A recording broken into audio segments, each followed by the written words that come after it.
a landing. So, open democracy acknowledges that we do our work on Indakina, the traditional ancestral homeland of the Abenaki, Pennacook, and Wabanaki peoples, past and present. We acknowledge and honor with gratitude the land and waterways and the people who have stewarded Indakina throughout the generations and continue to do so today. And I'll turn it over to Kate to introduce our wonderful authors who have joined us today. Of all, how we met our distinguished authors tonight because they were doing a book talk at Toadstool in Peterborough on the very same day that we were doing our Granny D Walk and the Open Democracy Festival. And Diana walked them over to us, and then we just said, let's have you do one of our do one of our book clubs.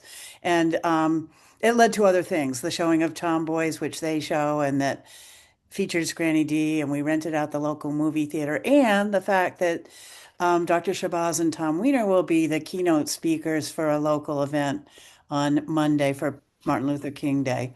So that's all very quick. But I was so struck by these words towards the very end because it speaks to a bunch of different things. But and this is Dr. Shabazz's words right here, but it's for both of them. The vignettes we have written here are of people only knowable through limited source material, along with contextualization by way of the process of historical inquiry. Can't you just put your mic? Somebody needs to mute. Thank you. We have focused on key moments in their lives when they acted in defiance of the undemocratic, racist, and quote unquote maladjusted norms of their times and climes. Something different than profiles encourage. These are struggles of human hearts, and I think that bears underlining. They show up as living, complex beings who at some point refuse to adjust to a normal life in an unjust space where people are suffering.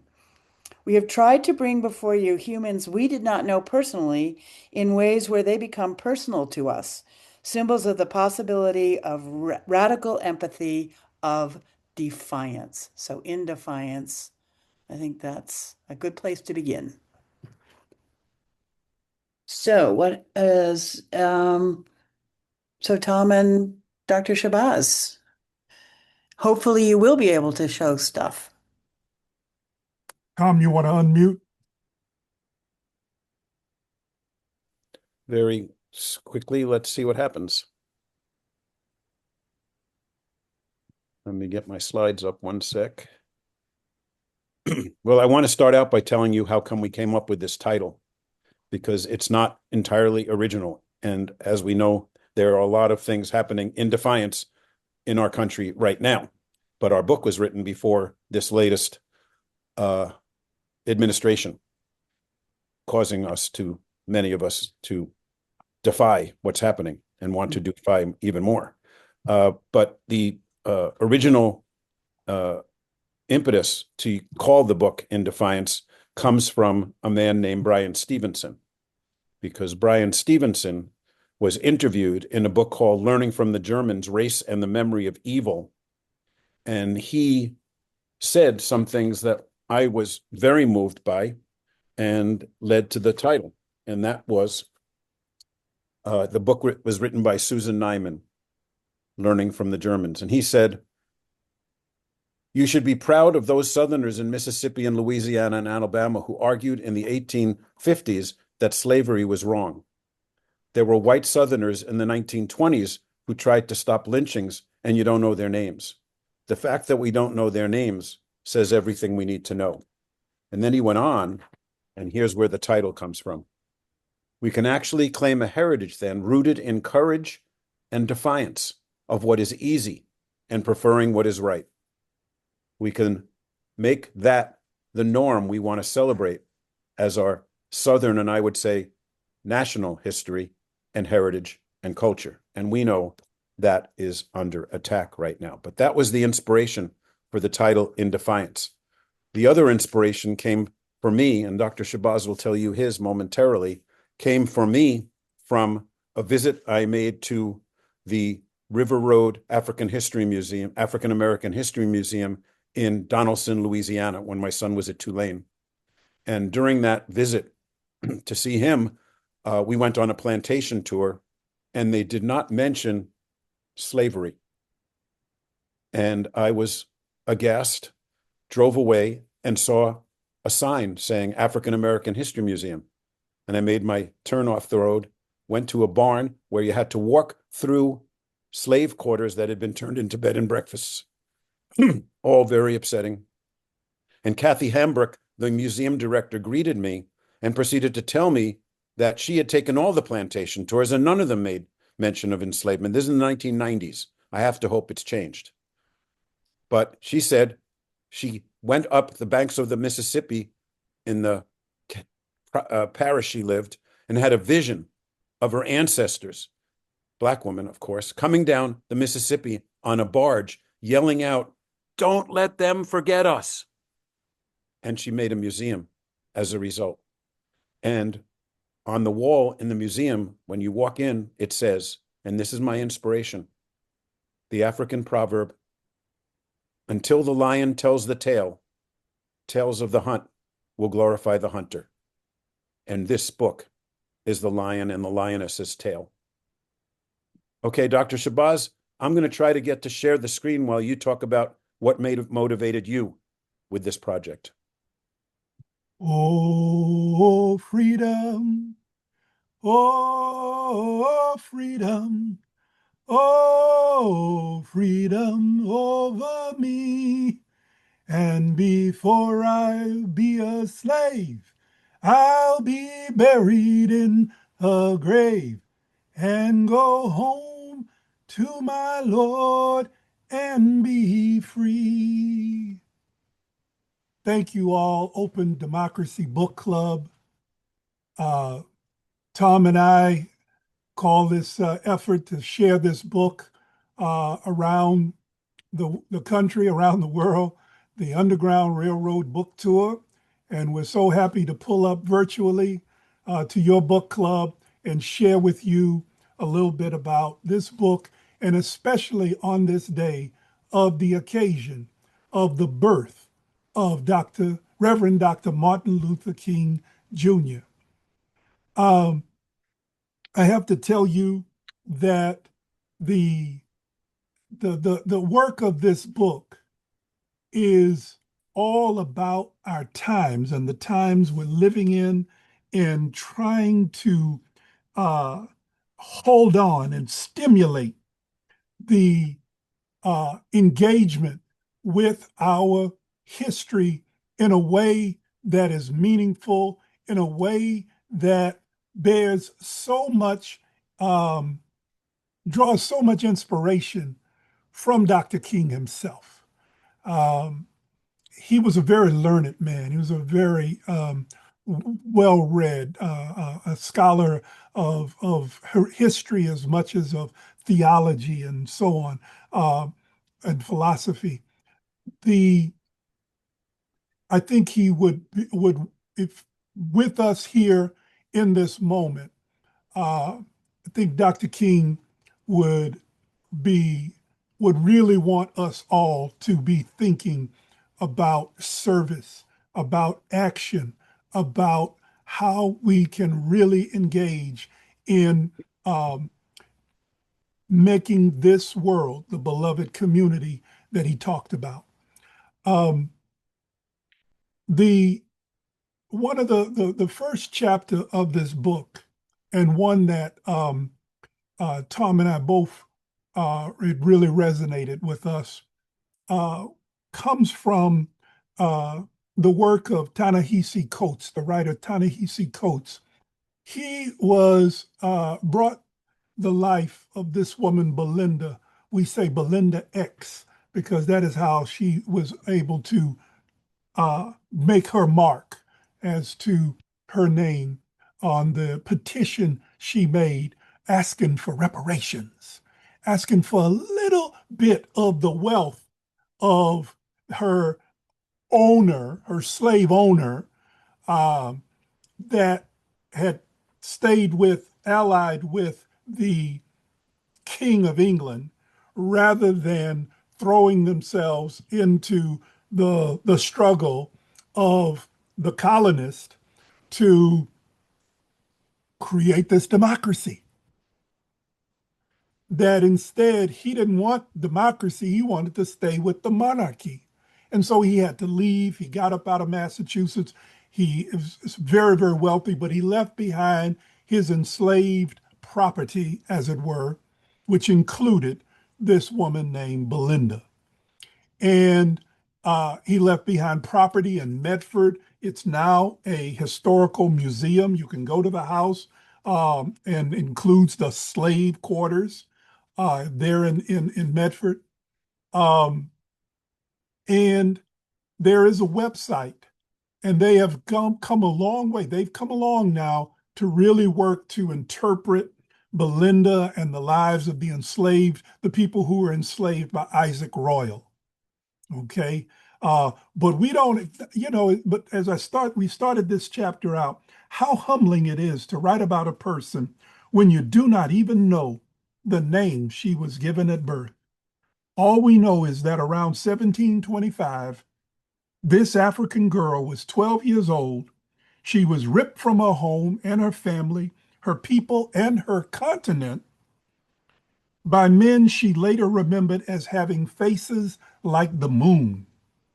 Shackled below decks, a phenomenon we call capitalism takes her through the Middle Passage across the Atlantic Ocean to America. Somewhere along the way, she was branded with the unlikely name Belinda, derived as it is from Italian or Old High German. Added to that dynamic of domination, being renamed, having your own personal history erased, your language of birth forbidden. She is owned by the surname, put under the surname of her master, Isaac Royal, one of the wealthiest slave owners in Massachusetts Bay colony history. When the spirit of independence began to rise in Massachusetts, Royal was so loyal to the British Crown that he fled to England in 1775, leaving behind much of the wealth that he had primitively accumulated.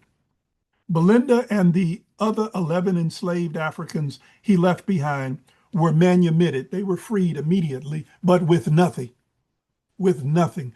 No back pay, no reparations, nothing.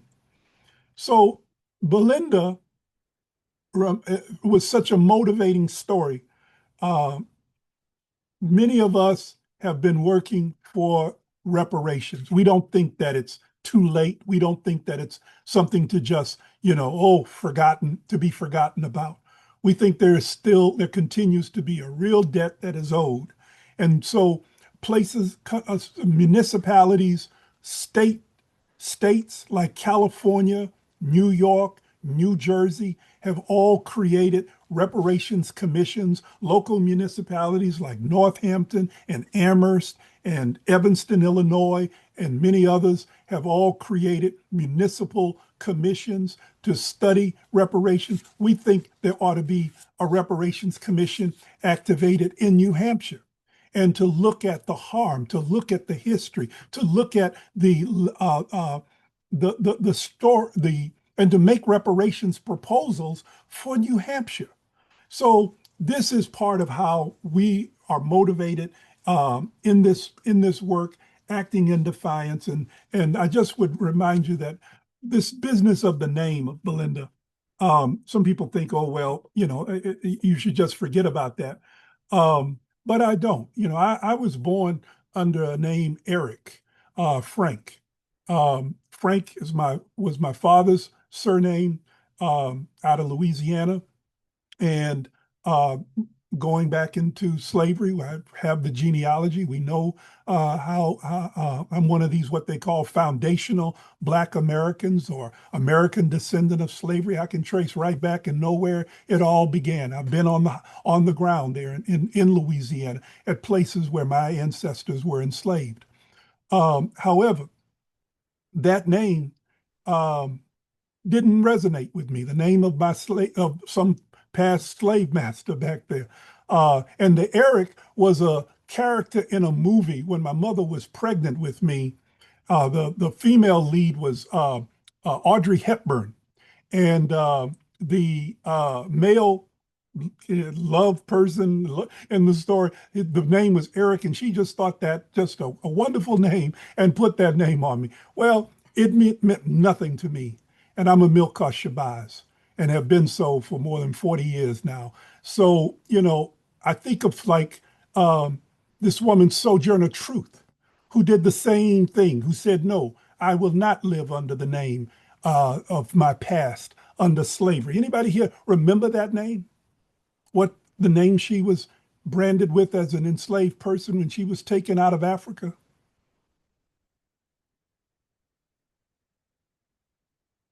Good, because we need to all forget it. She's worked to forget it. Isabella Baumfree.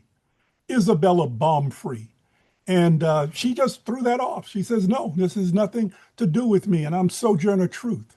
And so many of us have done the same thing and continued to come up with names that don't speak to this past of slavery. And so we were very intentional in speaking of Belinda, not as Belinda Sutton, not as Belinda Royal, but as Belinda X. And you can see right here in the document how this illiterate woman at over 70 years of age, when they said, make your mark so that they can know that this is your petition, all she could do is make an X. Tom, I turn it back to you.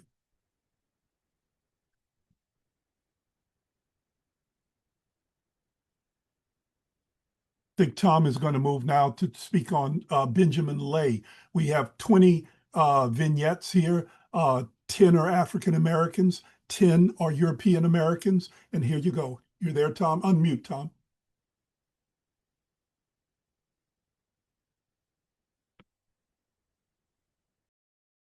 Okay, thank you. Someone made that possible. I can't share screen and unmute at the same time. Thanks, Shabazz. So that's Benjamin Lay, all 4'10" of him, and the cave he lived in for the latter part of his life. One of my favorite human beings.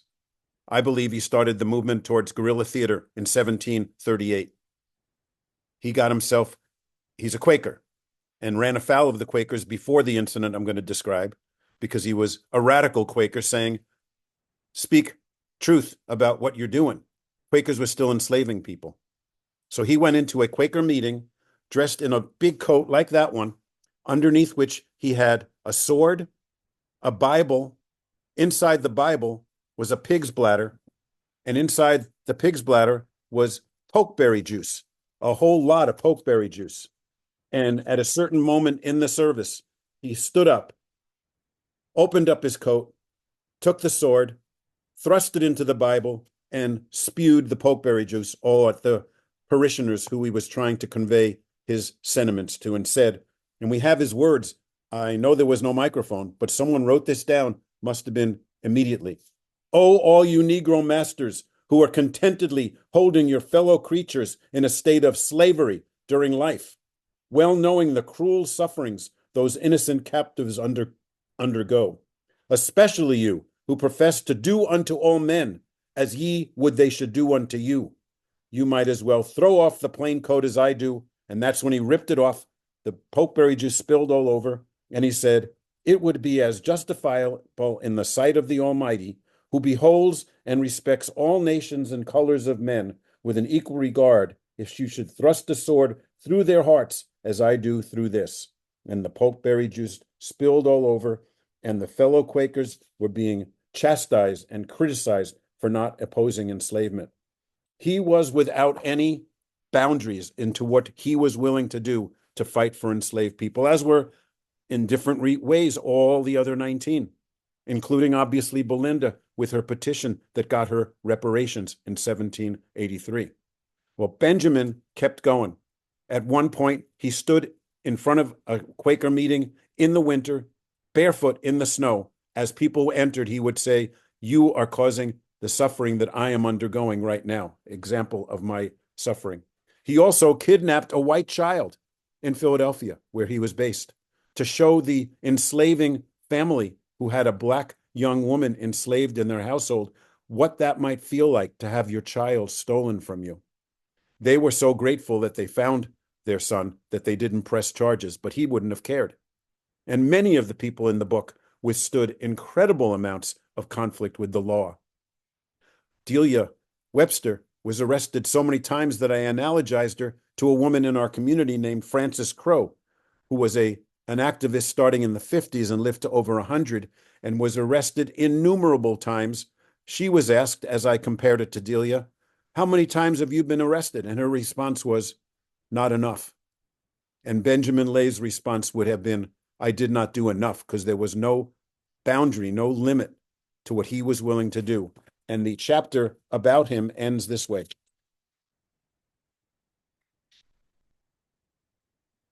Sorry, just a sec. It says, nowadays, Benjamin Lay still remains an obscure figure. I'm going to guess that most, if not all of you, never heard of him before the book. But he should be remembered as one of the few Americans of his generation that recognized and refused to compromise with the evil that lay in the heart of their society. Benjamin made his own life into a parable.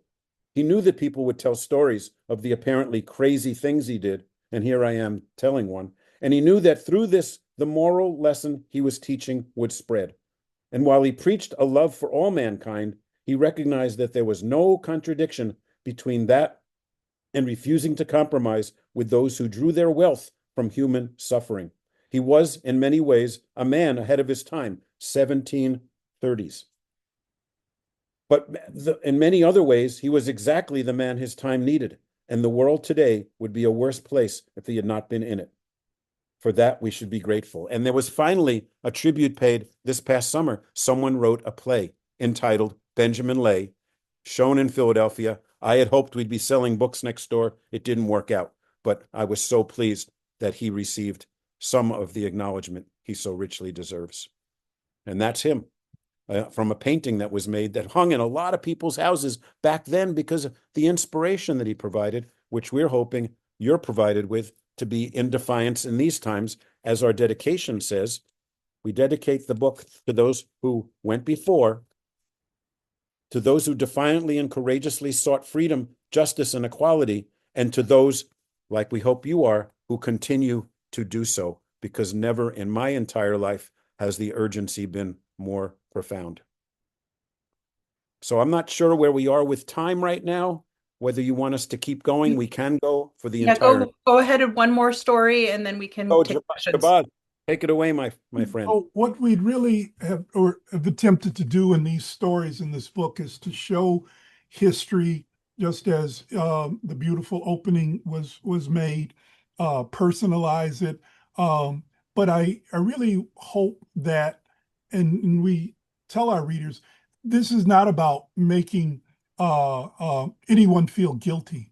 It is not about projecting the idea that there are inherent groups that are oppressors and inherent groups that are oppressed and victims.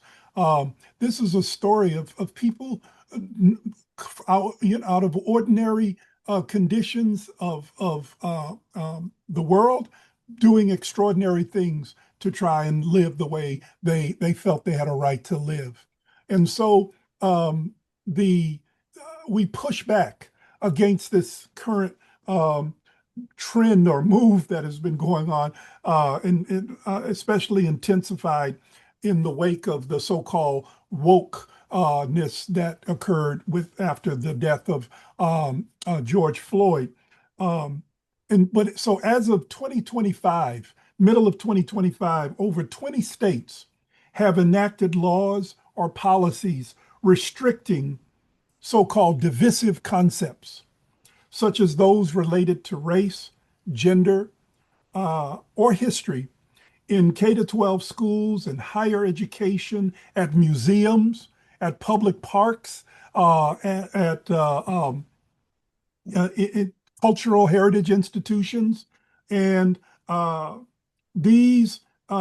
then many other states have bills. Anywhere from 30 to 44 states in the last few years have introduced bills along these lines, impacting millions of students and educators through so-called educational gag orders.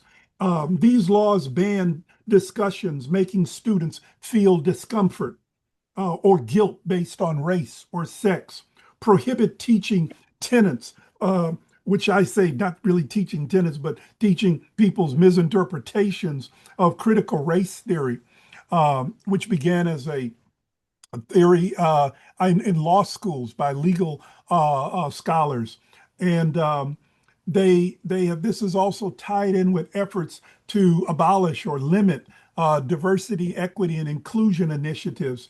All of this has created a real minefield for educators, a real chaotic and all designed to kind of pressure us to knuckle under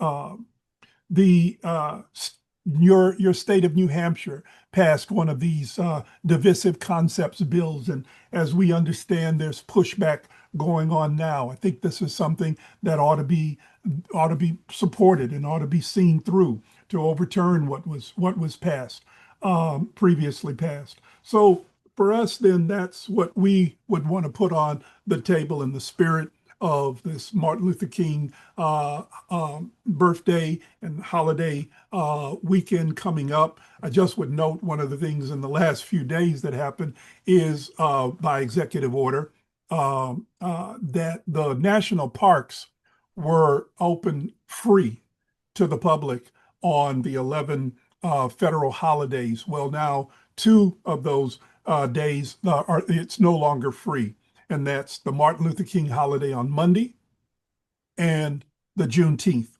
holiday on June 19th. Those you will now have to pay to go into national parks, $25, $100, whatever it might be. It's no longer free. It will continue to be free for some of the other holidays, 4th of July and uh, Flag Day. Flag Day, it's all free. June 14th, which happens to be the birthday of whom? The president, Donald Trump. So his birthday, it will continue to be free, but Juneteenth and Martin Luther King holiday, by just order, it's no longer free. So we feel this is our struggle, our time now to push back against these kinds of laws, these kinds of policies, these kinds of efforts to rewrite and erase history and rewrite the progress we've made.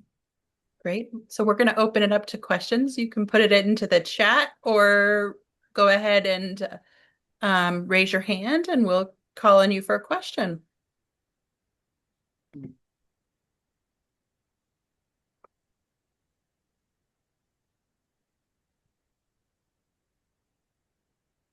I'm not.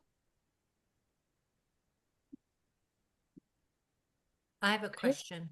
Go ahead. Well, it's more of an observation, but our group was reading the book together and we all noticed that there were quite a few Quakers, which I don't know where that came from, or did you find that as unusual as we found it? But I don't know that much about the Quakers, but I didn't think it was a very large religious sect back then, but there certainly were a lot of Quakers that were abolitionists in your book. Would you say you were surprised or? We were very intrigued, and so much so when we realized that, and we learned about a fund that supported books that included scholarship around Quakers, particularly in the United States of America. We applied to see if we could get a little subvention. This book, from the jacket to the illustrations inside, that's all very expensive for a publisher. So we were hoping to get that support from this Quaker organization and that offered these book subventions. However, we did not. So, but we have since then gone on to be at friends meetings, services. And Tom has been setting up even others in Philadelphia where he'll be going. So we do find it a very interesting, bit of history that Yeah. we'd love to have more conversations around. Yeah, I would say, well, we know about Benjamin Lay now as a Quaker. There are numbers of others who were Quakers in the book, including Daniel Pastorius, who we obviously didn't talk about tonight, but he was one of the signers of the first ever anti-slavery petition, 1688, a Quaker, which couldn't pass the Philadelphia Yearly Meeting of Quakers. So the point being, there were lots of contradictions. Sarah Mapps Douglas, black woman, her mother was a Quaker, but she couldn't sit with the white people. And Right. Sarah saw it as a real Remember affront that. and ended up leaving the Quakers and then having a reconciliation at the end. So there were many Quaker stories in the book, and we brought them to the Quaker meeting in Leverett, Massachusetts, about a month ago. And since then, I've had contact with more Quakers in DC and Philly that might bring us to their places. And just this afternoon, Shabazz doesn't even know this yet, we got a solicitation from a Quaker organization that wants to do a review of our book. Oh, So they that's asked for great. us to That's send great a to hear. review to a place called the Friends Journal that has a very large readership, and they want to put the book into their Quaker world. So thanks for asking that. But Quakers feature prominently both in positive ways, and as Benjamin Lay demonstrated, they got a ways to go, some of them. Yeah. Dana, what's your group that's discussing this? Oh, it's our, help me out, folks. Antrim's Community Conversations on Oh, Racial Justice. I think that's our whole great, our whole name. Yeah. great. Great. I'm going to ask the next question, if you don't mind. I really like chapter 2, and notice that Daniel Webster bought the freedom, and I've known other stories of his cook and others that he bought freedom of. But then there's contradictions about Webster's role in abolition. So just wanted to ask if you could say more about that. Good, Yeah. Tom. Okay. Well, yes, he definitely had a role to play in the Paul Jennings chapter, which was one of our many favorite chapters, because here's someone who was a valet to James Madison, so looking very establishment and very, if not co-opted, at least participatory. And yet he also was literate and was translating letters for enslaved people back on the plantation that he had left with James Madison to become when he became president. And more significantly, and again, something that our current administration probably will not let be taught, because they're going that far right now. They're saying you can't teach these things, you can lose your job in many states. Would not let it be taught that he was one of the leaders of the biggest attempted slave escape in history, where there were 77 black men, women, and children on the ship called the Pearl. And if the waters hadn't calmed and things hadn't gone awry, that would have been the largest successful escape. Instead, they were captured. But then you go on to Jane Swisshelm chapter, and she reveals some much less flattering aspects of Daniel Webster. So once again, complicated people. None of them are without fault, and Webster would be in that category. He did some things that were pretty questionable, at least questionable. So we have that spanning the spectrum of someone doing good deeds, manumitting, freeing black people, supporting Paul Jennings in his work with him, and then having a much more tarnishable part of himself later on in chapter 16, I think, Jane Swisshelm. Thanks, Tom. Bob Perry, did you want me to read your next question? Did you want me to read the question, or do you want to unmute and ask? So Bob in the chat wrote, tell us what was challenging about writing this book. That is the essential part of it. Thanks, Olivia. I almost feel like saying, can I tell you something that wasn't? I mean, it required a great deal of digging, because these people that I taught school for 40 years wanting this book to be written, because I was teaching things that I couldn't find sufficient resources. Things have gotten better over those 40 years, and I found lots of stuff on the internet that then led me to books that then led me to being able to have all the primary sources and the first person quotes that the book is filled with. So another big difficulty was narrowing it down to 20. That was incredibly difficult, because there are a lot more people that deserve acknowledgement than we could ever have space for. I had the same thing happen with my first book about the Vietnam War, when I interviewed 63 people to tell their draft story, but I couldn't fit all 63 in the book. So there are 33 in the book that got made into a play and a film. The book is called Called to Serve. stories of the men and women confronted by the Vietnam War draft. So paring it down, making the selection, really being determined to have Black and white people, men and women, covering a big spectrum of years, going back to the 17th century all the way up to the Civil War. So there were lots of challenges related to selection, research. It was a godsend when Dr. Shabazz joined because he comes with a wellspring of knowledge about African American history. And then he passed it on to one of his classes. They're the ones who are in our website. He had his students read chapters in the book, a Black person and a white person, and generate a bunch of questions, which we now have as a study section of the website, because we wanted the book to be accessible to high school and college students. That was another aspect of the challenge. Dr. Shabazz, add anything you want to add? Nope, I see we have other hands, so I'm good to. Deborah Optimala. Debbie, do you want to unmute and ask?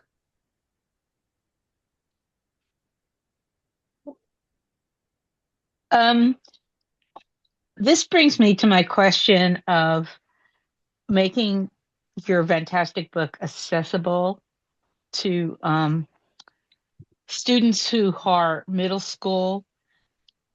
Do you have any suggestions about that at all? So one thing I could suggest is in Massachusetts, I'm not sure how it is in New Hampshire, but there is a civics requirement, a civics engagement part of the curriculum, both in middle and in high school. And I would really love to see students engage with the book in a way that also connects to a civics project. So in other words, how could you take a certain chapter here and use it as a gateway to look at current matters of governmental policy, current matters of local policies,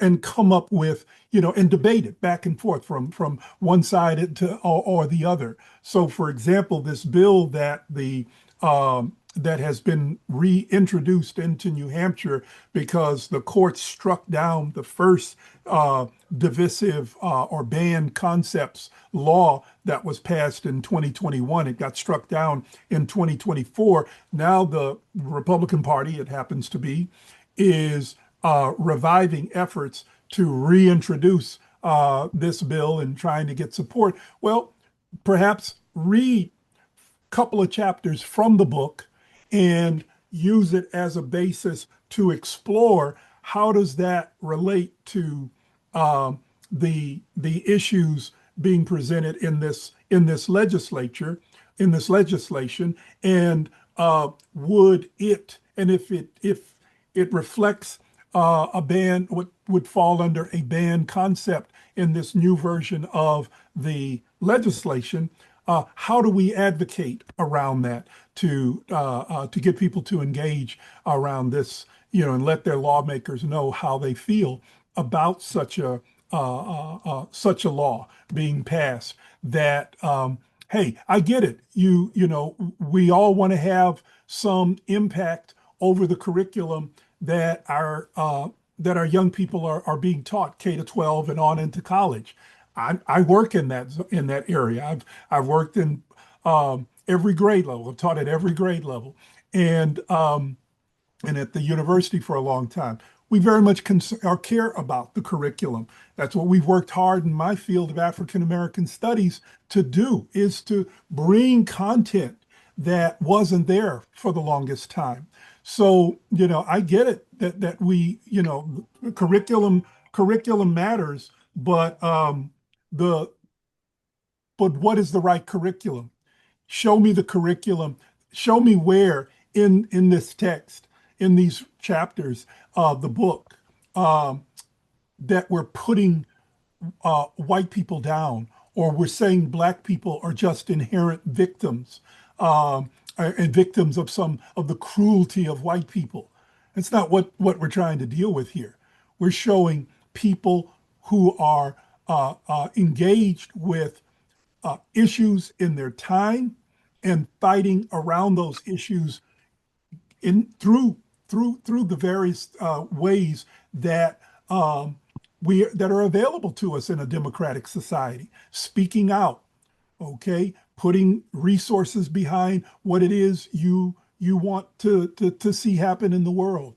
Um, the efforts to of the Pearl incident, where you try to get people who could be sold away to Louisiana or and broken up from their families rather than have that happen. Hey, that family leave together and go to free territory. Where is that something that should be banned? Where is that something designed to cause harm to white kids and make them feel bad or uncomfortable?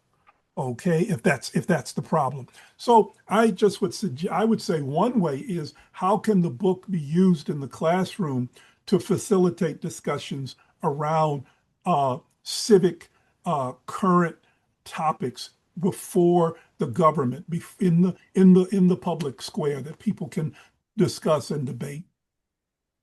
One other thing about that question, I have a friend who's in my Vietnam book named Roger Wallace. They named the prize for excellence in elementary education in Amherst, Massachusetts, after his 37-year sixth grade career. He has offered to work with me on either a middle school graphic book or even a picture book. So we definitely want these stories not to just, we've been to Amherst High School twice already, and there are many high schools that would want us, but we would love to see it filter down into elementary and middle schools. I should say this, to be honest, we're more of a freedom school education of a few people coming together to educate our community and our children in the stories that they don't hear in school. I'm also bringing the book to the school that I just joined the board of, the Four Rivers Public Charter School in Greenfield. They want the middle school students to be reading chapters. So that's one of the places we'll see how it goes down. And Deborah, I'm a part of two organizations that are also returning to the whole freedom school models. The Association for the Study of African American Life and History, that's over 100 years old and started that part of what started the whole Negro History Week that became Black History Month.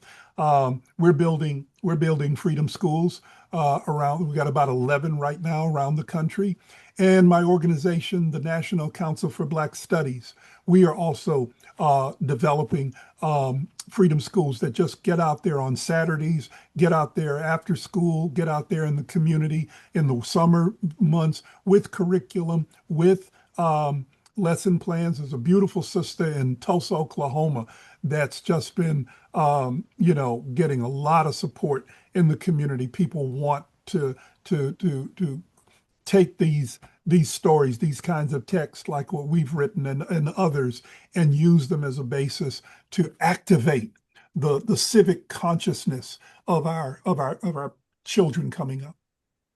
Loving that Olivia put the website for the little known stories of Black Americans in New Hampshire.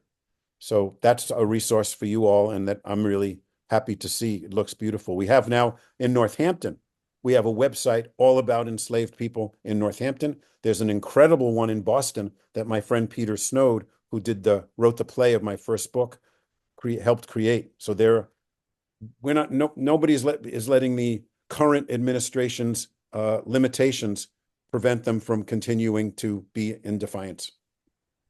Great. Well, thank you so much. And you just perfectly timed that at 7:45 for us to jump into our discussion groups. So we're going to divide into 3 groups so that we can have smaller discussions within them. So I am just going to have Doreen open the breakout rooms, since Doreen is our we're going to open 3 rooms and have courage for a second sort of action, right? Have courage. Kate, from your group, can you share action we could take? Well, can I just ask for 1 second that Deborah was about to say something and she got cut off? Okay, Deborah, go ahead and finish. When Black women had to wrap their hair, all right, they made it an art form. Yeah. And that made the white population even angrier. That we could step out of our house, look beautiful, put together, had our, you didn't want to see our hair. That's okay. Now you have to live with how we wrap our hair in beauty, and you can't do it. It was a resistance. That all came up because Bob Perry asked a question about how could Black women have been restricted even in how they wear their hair? What was the story around that? And we just were just plunging into it, and then the session ended. Oh, And awesome. Emily, Thank you, thanks for coming. Deborah, for answering the question about that. And I think there's a Nashua, New Hampshire group of Black women who all started about how to do our hair, and now they're doing some organizing and advocacy work too. So, it doesn't have to be all about the issues. I could just start with our group. We talked about sort of how we can relearn history. We talked a little bit about the 13th Amendment and folks that are incarcerated and how we can fight back, especially in the 250 years, how we have to fight divisive concepts, how we should support local groups like BIPOC Monadnock that are trying to tell the stories. Doing something on February 25th to start a conversation about start a conversation, or maybe even start a commission in New Hampshire. And so there's more work to be doing on that. We need to resist the current administration in whatever way we can be in Defiant. We need to start more communication, more conversations, and be human with each other. And we need to share resources on how our voices can be heard.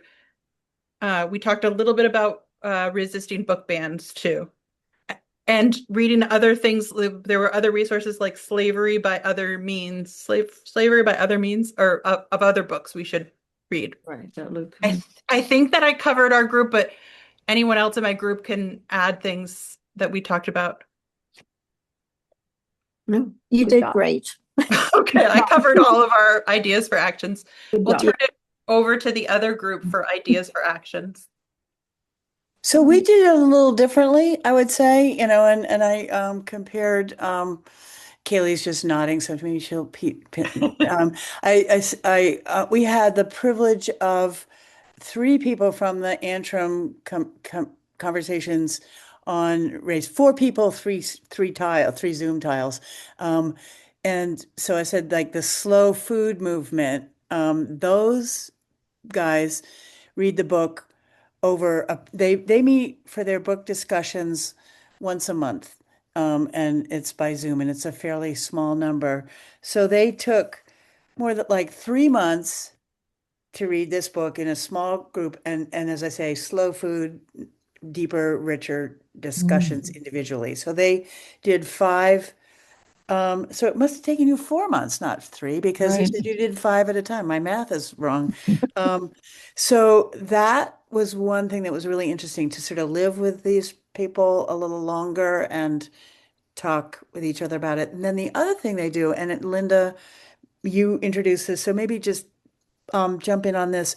You went on field trips. You guys went places. And so, and overall, this tonight's book group is more rich in things for the resource guide than I can remember in a long time. So I need all these links. You guys got to put all these links in. I just heard about 9 links just then and so forth, and I've got a couple. So link. But and so actually, Linda, before you do that, in our beautiful square, there was Kaylee and me from Open Democracy, Antrim group, and Jana from Mesa, Arizona. And how did she find us? Probably, she's not 100% sure, but probably through Ruby. Who, raise your hand if you've heard of Ruby. I hadn't. Rural Urban Bridge Initiative. How about that? Wow. Right? Yeah. Okay. So I said, oh, this is good. I mean, yes. So that's going to go in the and she may come back and say, oh yeah, that's one of my things, but that wasn't the one. So give us the other one. But this is what's happening, folks. you know. So go ahead, Linda. What are some of the things you did? Okay, and I'm getting more things, a film series and a chat afterwards. But yeah, Yeah. field trips. What did you guys do? Where Well, did we went to the Black Heritage Trail of New Hampshire in Portsmouth and then in Milford when there was a dedication of a statue and a plaque.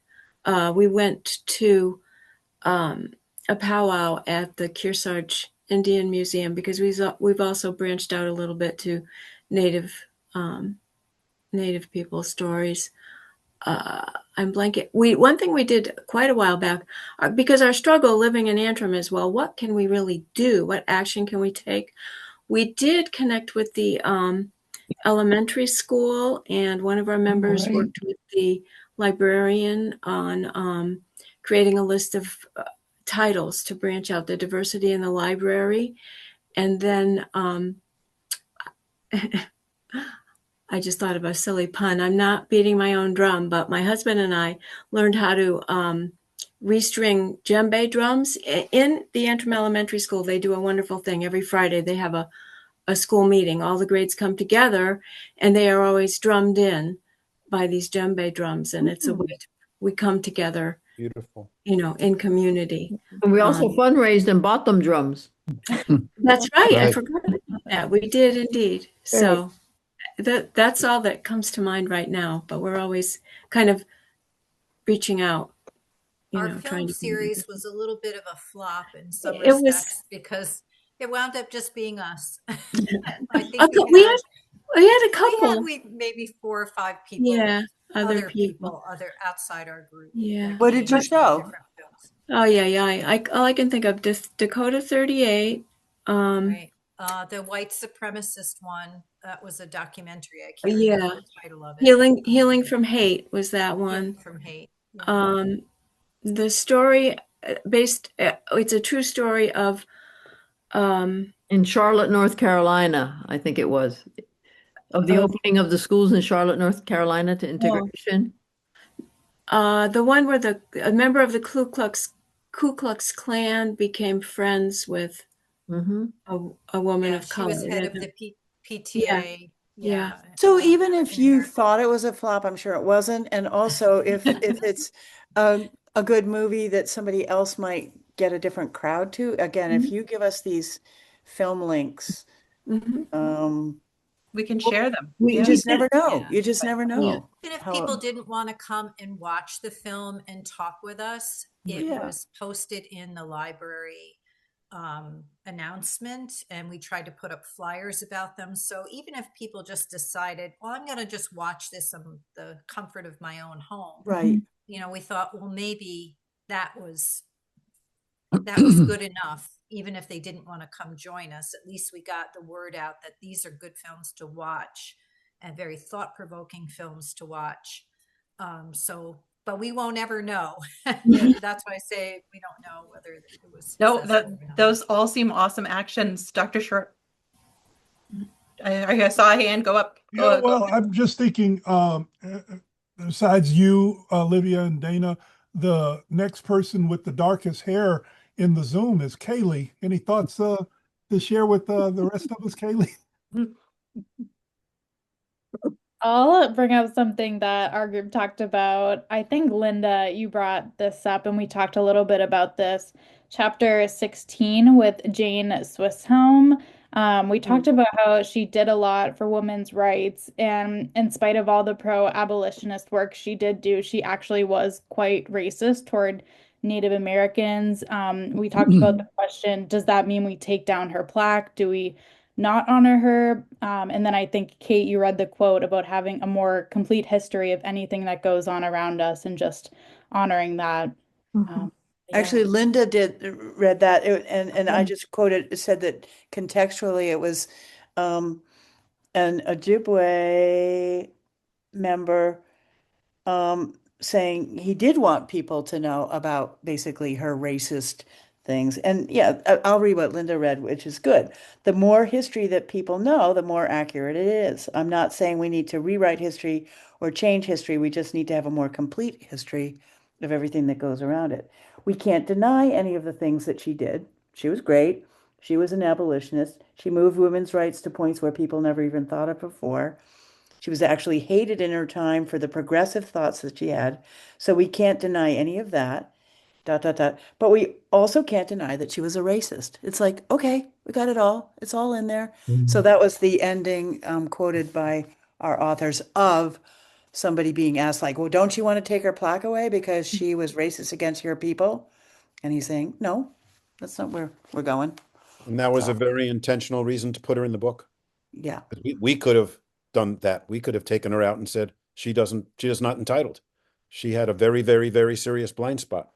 I Yeah. wanted to ask Linda and Diana, was this group that you were in one of the groups that emanated from what Alan Davis was doing back in the day? Yes. Yes. Yes. Because when I hear these stories, he's Yeah. one of my closest friends, and he gets credit for us being here tonight because he got us into Toadstool in Yeah. Peterborough and in Keene, and we're going to be in the Lyceum. That's all Alan, and this sounded like an Alan initiated Yes. project. Yes, So it is. Yes, Yeah. it Shabazz is. and I are going to be at his house Sunday, spending the Nice. night so we can be in Peterborough early, and I'm going to tell him what you and Diana Dana shared with us tonight. So Thank you. all that. Did you anything else you wanted to say from your group, Shabazz, or should I move on because time is moving? We had a very different kind of discussion because the people in the group had questions about the book, and they had me that they could ask, which after tonight you won't. Well, unless you come to MLK breakfast on. Yeah. But questions about how did Black people especially get around? And we had a discussion about the limitations on that. And I showed in the book that I put in the chat, which answers that incredibly. Yeah. And it's by a local author here whose son I taught. And we would love to see his book become a open democracy book. And we're talking about coordinating for panel discussions with John, because he goes back to stagecoach time when the segregation was already in full bloom. And then we We also can make that happen. Open democracy can help. We also had someone with us from Australia.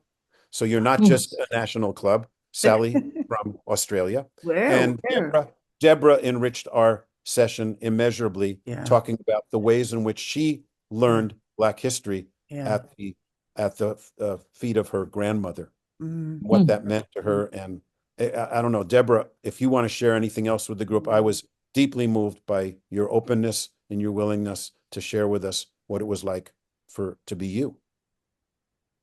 Well, where is Deborah? I'm sorry. Where She's are right you? there. No, I'm here, but I'm in Ringe, New Hampshire. Okay. Yes, a very Trump-supported area. So, so I learned at the kitchen table through the oral tradition, and what surprises me, because my grandmother really focused on who we are and where we came from. And although we knew about slavery, we learned what our ancestors did to liberate ourselves and what our contributions to America were. And they were many. And many are still not known that those contributions. So I'm very proud of that. And maybe one day I'll write a book about why we need the African American Black community needs to remember why we crafted, why we quilted, why we knitted, why we braided our hair in a certain style. And the songs that we were singing were directional songs that people thought we were talking about God in being spiritual that way, when it was actually telling us, hey, when you get to this place, you need to go here. And one of my favorite song, which is a directional song, is Swing Low, Sweet Chariot. So we were honored with Deborah's contributions because that really felt incredibly connected to what Dr. Shabazz and I are trying to do, is to get the word out, and in a time when to do so requires defiance, because we're going the other way. So that was a rich conversation. I appreciated it very much. Yeah, and I think that's a great way to end, as far as like, what can we do at our own kitchen table to empower the people in our lives. You know, what does Kate's grandson get at the kitchen table in Peterborough, and what can we learn from Deborah's son? And yeah, Brenda's husband was one of my college professors, but like we are a small, unique community, and I think enjoying food together and enjoying stories is the perfect way for us to advance the advocacy and all of the amazing work that's needed to be done in order to build a more inclusive democracy today and for the future generations. I just want to say that I really appreciated your group coming up with an incredible brainstorm of things to do. That's really why Dr. Shabazz and I wrote this book, because we want people to pick up the threads that these people did such courageous resistance and apply it in the variety of incredible ways you outlined in that sharing. So it's been gratifying. Awesome. Bob's got his hand up. Let's give him a moment. Yeah, before we split, I wanted to thank both authors for staying with us for the entirety of the meeting, because it really provided us with a common thread and a common understanding throughout the entirety of the book club. So thank you both. I think I speak for Dr. Shabazz and say we wouldn't have wanted to miss it. Rod, go ahead. Yeah, I'd like to pick up on some of what Deborah said about there being a lot of stories still out there. And I really want to congratulate the authors for bringing forth this pattern of In Defiance. And I mean, if a good editor could just solicit stories, and you have to double check them, of course, of small and large defiant actions, especially within Black families. And I shared a story about how Martin Luther King's lawyer, his parents fostered him out for 8 years because during the 40s, locally, the schools were segregated and they defied the normal pattern. And Clarence was able to get a top-notch education. He was the top student in the high school when he came home for high school. But Deborah's right. There's just a lot of stories out there that if someone had the time to solicit them, and I know putting together a book is a big chore, but thanks again to the authors for bringing this defiance pattern to us and to the world. And Rob, wasn't it a kitchen table by which you came to know? Right. I knew the story because his father used to hang out in our kitchen and sort of leaked out over time. You know, where was he? I didn't understand where their son was. In fact, I didn't know they had a son for a while. Well, if the repression doesn't change soon, we're going to have about like kitchen table history lessons all over the place if we don't want to lose this history. Yeah. Right. That's right. So how important our kitchen tables are. Great. And do you want to end? You started us with the butterfly. Do you want to end us with the butterfly? You mean to try to show the butterfly flying away? Or the fact that some faces were not photographed. You know, there is no photos of some individuals. Yeah, I can share that story. So Sarah Mapps Douglas, we thought we had a picture of Sarah Mapps Douglas, only to find out by a former student who became our publicist and our photo expert, getting validations and pixelations. He saw that was not her. It was a different abolitionist. Library of Congress photo. So we kept searching and there were no photos. We contacted people who wrote about Sarah. No photos. So we found out that she was the first Black person to have a work of art in a book in the 19th century. Right. Is that work of art that is in our book on the chapter about Sarah Mapps Douglas. It's a butterfly. And on our website, which I hope is in the chat now, the website has the butterfly flying away. How appropriate. Well, we're going to fly away to the next book club. I guess we're not going to show a slide just because it could have red scrawl or zoom bombed over it, but you'll get Again. It information. looked like the slide. We'll try again. It's clean. Okay, I'll give you the information. Oh, it looks great. Okay, there we go. That's great. So come again. The same rules apply. No quizzes, no dioramas. Come for the experience, the conversation, the author's generosity in sharing with us so much. So much, both in writing this tremendous book, the supporting materials, your local work, reparations. I know, again, now you say, Alan, that's very much been part of a conversation over a long period of time.